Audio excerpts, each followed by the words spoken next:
Hey guys, it's Radar, and here we are with a brand new game on the channel. I know it's been a spell, hasn't it? well, this game was introduced to me by Bobby Thornbody. He's been playing it on his channel, and I thought I would give it a try myself. It's a visual novel, romance type of game. I know it's really not something I have ever played on the channel, but I thought I would give it a shot.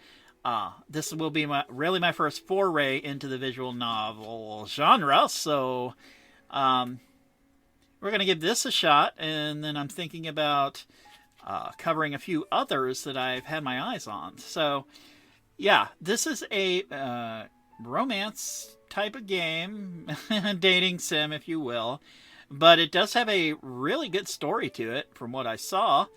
Um, yeah, so we're going to jump right into it. Now, let me be first to warn you guys that this does deal with some adult themes based on sexuality. So, more importantly, the I would say gay sexuality, sexual preference, if you will. So yeah, if that's not your thing, then you don't have to watch. There are other things on my channel you could peruse.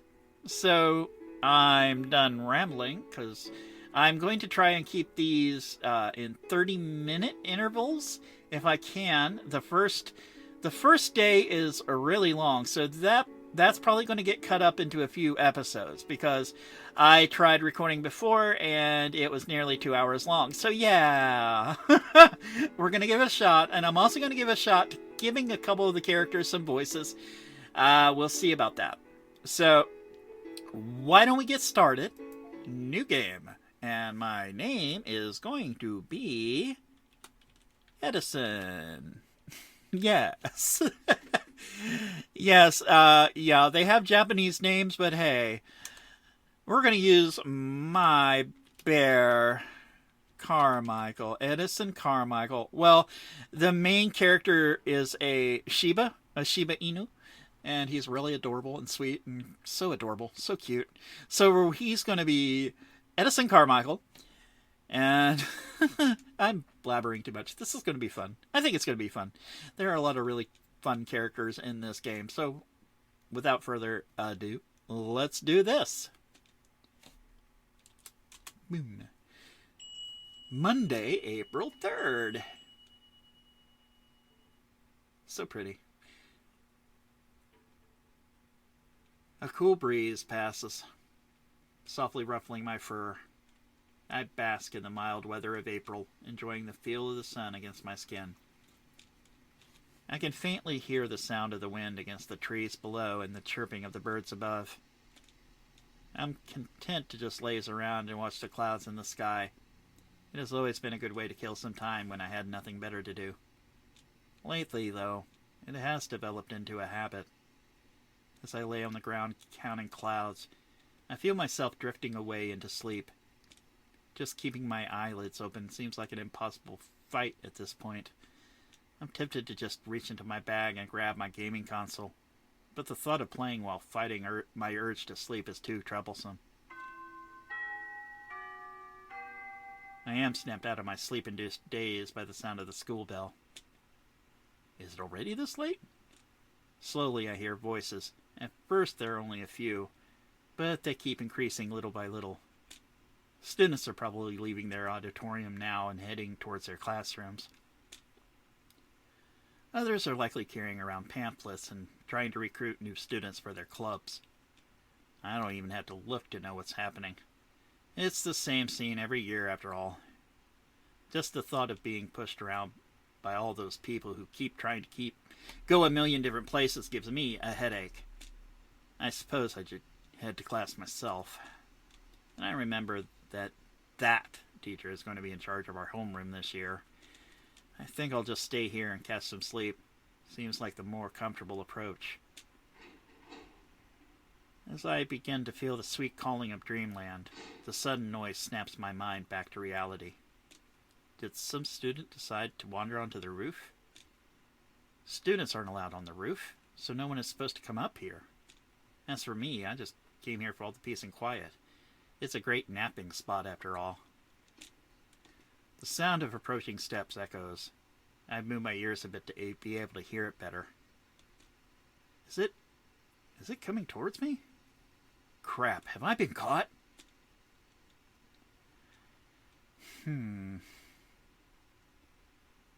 I had a feeling you would be here. My ears twitch to the sound of a familiar voice. My body relaxes almost instantly. Thank God it's not trouble. I slowly open my eyes, holding a hand to block at the sunlight from assaulting my vision. Standing atop of me is a tall guy my own age with a kind, wry smile across his face. His bright green gaze looks directly at my eyes, nearly as bright as the morning sky above it.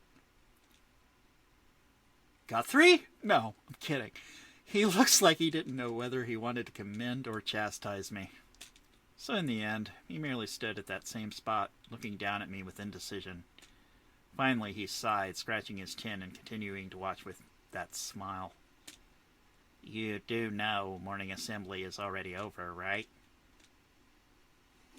He sits down next to me with a huff, turning around to look at my face with a smile. I don't know how you managed to keep evading the teachers every single year, but they were royally pissed this time.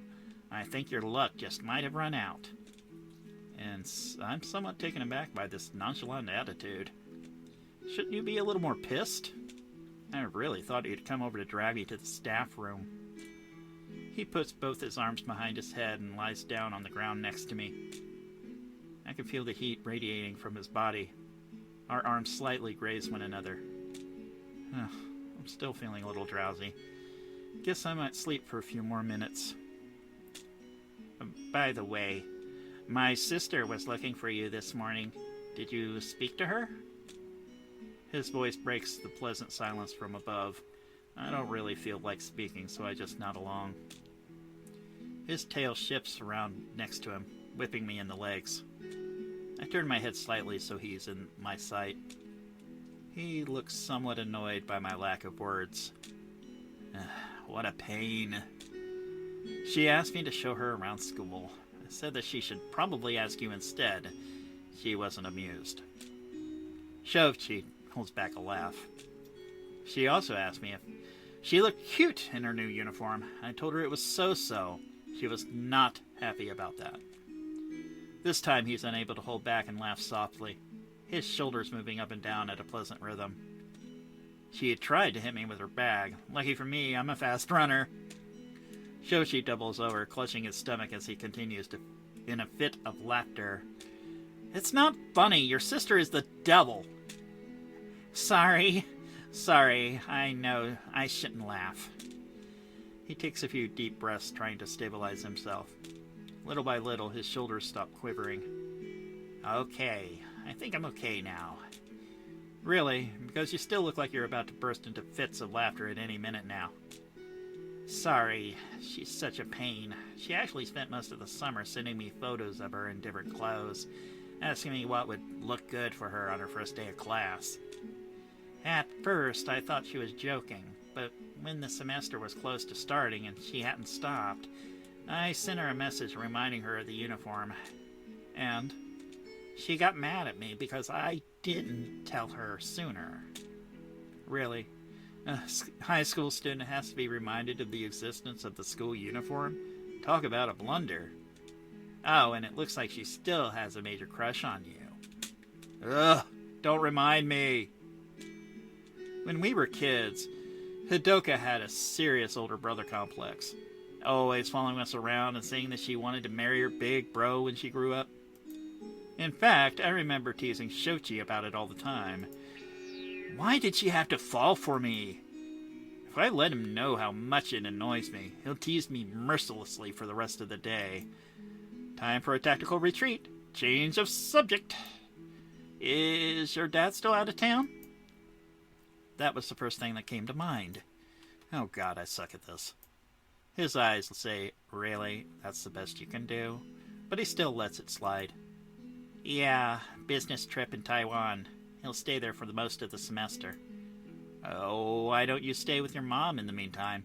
I'm sure she'd be thrilled about it. Hidoka, too. At that moment, the look on his face is enough to tell me that I said something I shouldn't have. That's an idea, but I don't really feel comfortable there. I feel like an outsider. Their house has stopped being my home a long time ago. Plus, someone has to watch over the house, so it's better if I stay there. It's not all bad, though. At least I can enjoy not having someone breathing down my neck about the chores that need to be done. And yet, I'm sure you will do them all regardless. Come to think of it, I don't really remember much of his current house. I didn't really visit it much since his parents got divorced. Maybe I should go there sometime to keep him company. I know he still has a hard time dealing with the divorce, even if he likes to pretend that everything is fine. Maybe I could come over. I'll even bring one of my gaming consoles. Oh, that actually sounds like a great idea. Bring the Mega Neptune, then. It has the best fighting games. Fighting games? Again? Are those the only ones you can play? No, but they're the only ones I can actually beat you in. How can he say something so sad with such a smile on his face? Fair enough. I'll see if I can get some free time this week. I can come over and spend the night. We could pull a gaming all-nighter. Deal. Well, except the part about the all-nighter. I don't think it'd be a good idea to lose sleep. Boo. Such a goody two-shoes. It feels so natural to see him smiling all the time. It's weird to think that he isn't always like this. Whenever he's dealing with the few people that aren't part of his group of friends, he always has such a serious look on his face. Honestly, it feels like two completely different people. He starts leaning back to lie on the floor as well, but just as his back is about to touch the floor, he shoots up. Shoot! I almost forgot! Saya-chan asked me to bring you over after she's done instructing the new club members. I was hoping she wouldn't have gone that far. Nah, she's mistaken. I've taken a day off since there isn't anything important we need to do today. Is that so? Shouldn't the vice captain be there to be introduced to the new members? Shochi shoots me such a suspicious look that I'm afraid he won't buy it. I guess I'll just give you the benefit of the doubt on this one. Luckily, he merely shrugs it off. I just managed to make a convincing lie on the spot. Good going me. The tennis club has things so easy. We had to jump through all sorts of hoops to get permission to use the courts during the break.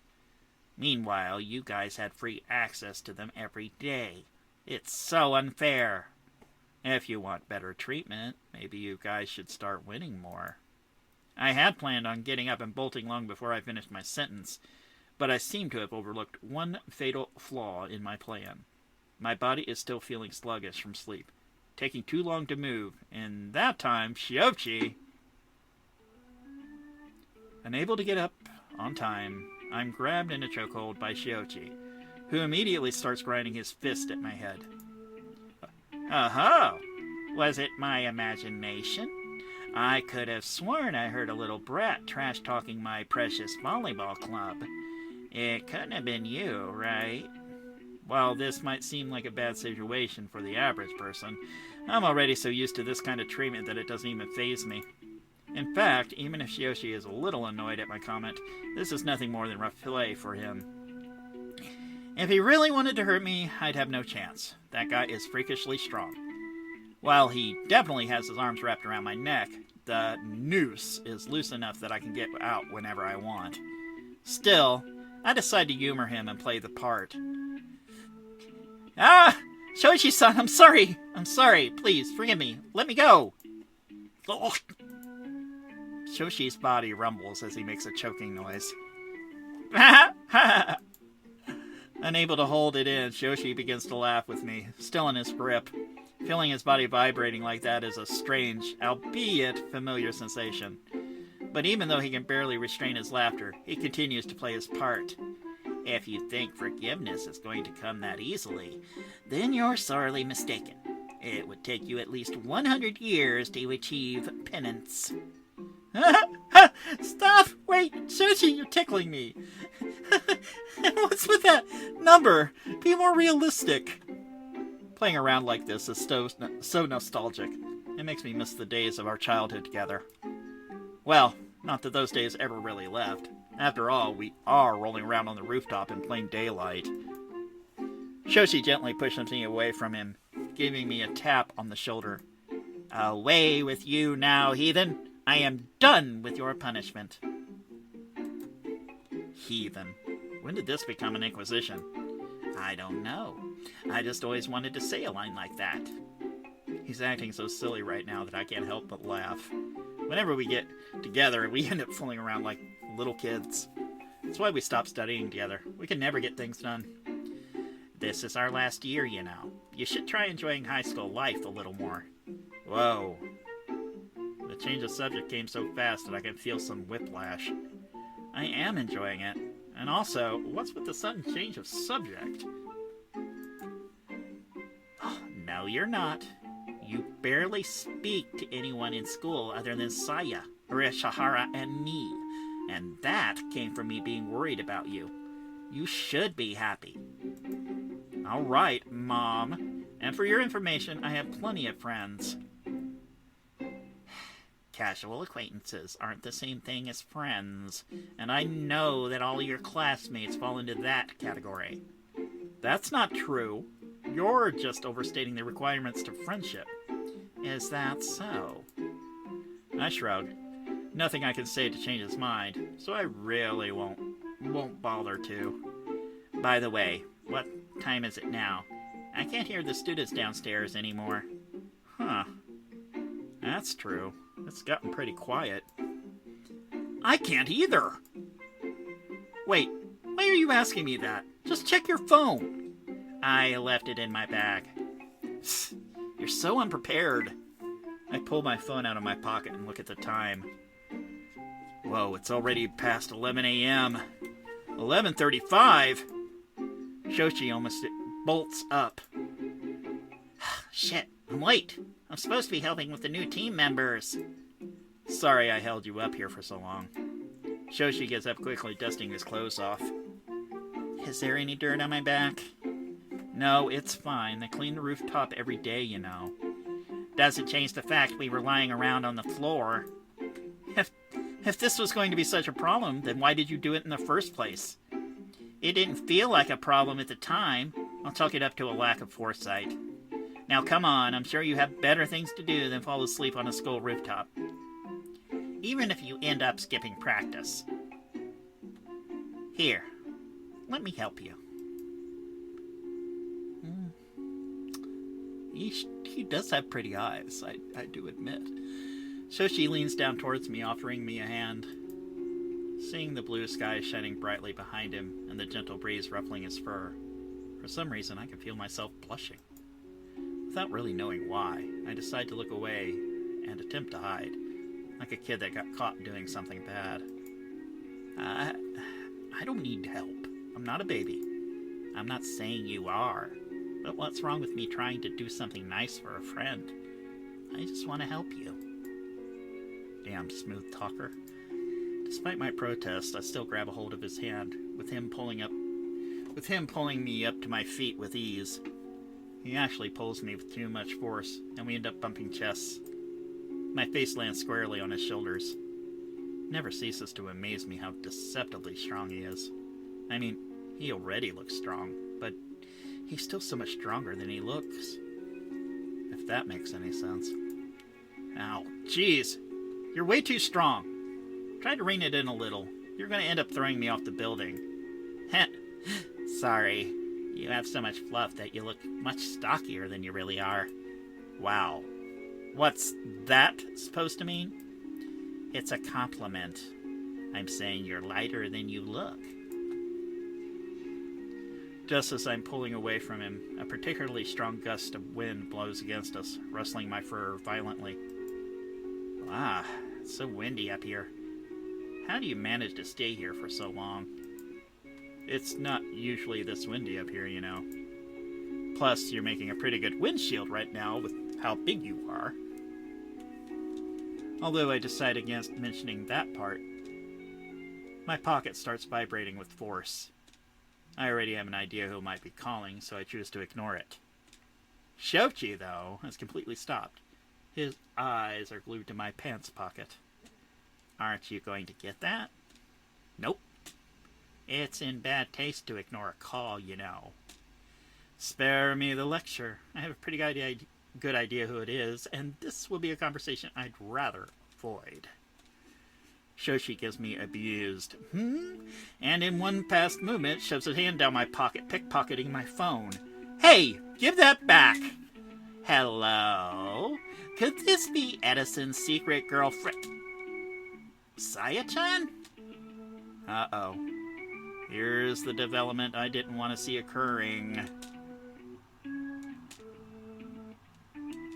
The changes to his expression are already enough to tell me that I'm busted. And screwed. I attempt to stealthily walk away from the situation.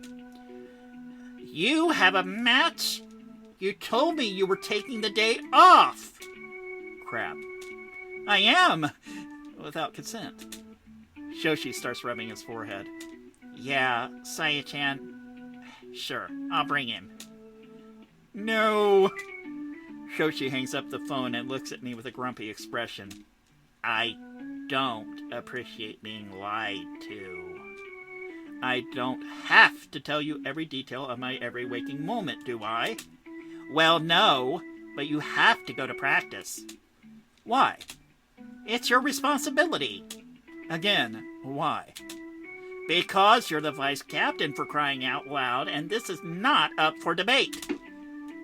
Shoshi grabs me by my shirt collar and starts dragging me. What? I'll go. You don't have to drag me. Shochi! Okay. I think, because this next scene is kind of long, we're going to break it here. I'm going to leave a link down below for the game, if you want to check them out. It's from Worst of the Bunch. Basket Case, I believe is his name. But I will link you. And if you want to see more from this game, y'all just let me know. And if you haven't yet, be sure to like, comment, ring that bell. You know, all that good stuff. So, there will be a part 2 soon. So, until next time, this has been Radar, and this has been Tennis Ace. Goodbye, everybody.